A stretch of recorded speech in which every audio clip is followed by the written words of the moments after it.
अस्सलामुअलैकुम, मैं हूं अनी और आप देख रहे हैं रॉयल किचन। आज हमारे किचन में बन रही है गोश्त की शनवारी। इसमें आप बीफ और मटन दोनों यूज़ कर सकते हैं।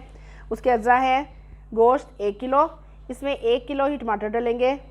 अदरक और लहसुन हमने दोनों कूट लिए, 1-1 टेबल स्पून।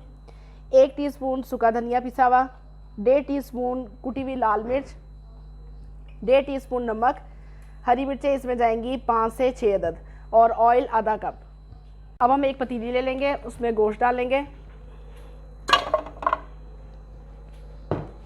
टमाटर,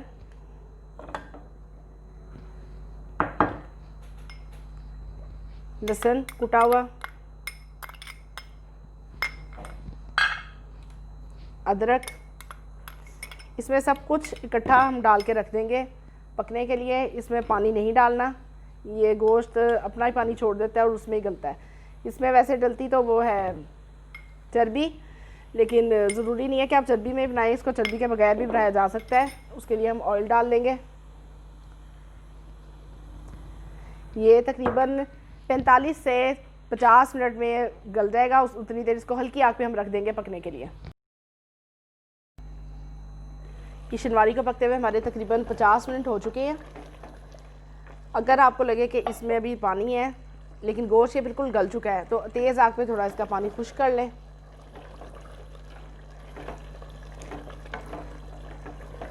क्योंकि ये जो पठान बनाते हैं वो तो कोयलों के ऊपर, इसको ऊपर भी कोयले रखते हैं और बिल्कुल बंद करके बनाते हैं। उसके लिए जगह भी खुली चाहिए, लेकिन अमूमन घरों में इतनी जगह नहीं होती है कि कोयलों वगैरह पे रख के पका सके। तो ये सबसे इजी तरीका और ये बहुत अच्छी बनती है इस तरह। थोड़ी सी ऐसे तेज़ आंच करके तो आप इसका पानी खुश कर लें। इसको तकरीबन आप 40 मिनट बाद खोल के चेक कर लें। अगर आप गल गया हो गोश्त, मटन क्योंकि जल्दी गल जाता है, तो आप इसको तेज़ आग पे खुश कर लें। अब हम इसे थोड़ा खुश कर लेंगे ताकि थोड़ी सी ग्रेवी बन जाए।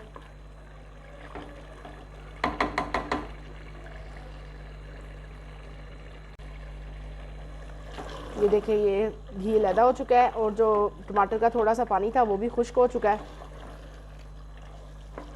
बस हम इतना से ही रखेंगे इसको। मेरी रेसिपीज़ को ज़रूर ट्राई कीजिएगा और मुझे कमेंट्स में ज़रूर बताइएगा कि मेरी रेसिपीज़ आपको कैसी लगती हैं। और ये शनवारी तो बहुत ही इजी है, इतनी गर्मी में आप आराम से इसको सब कुछ डाल के तो रख दें और ये तैयार हो जाएगी। बस अब हम इसे डिश आउट करेंगे।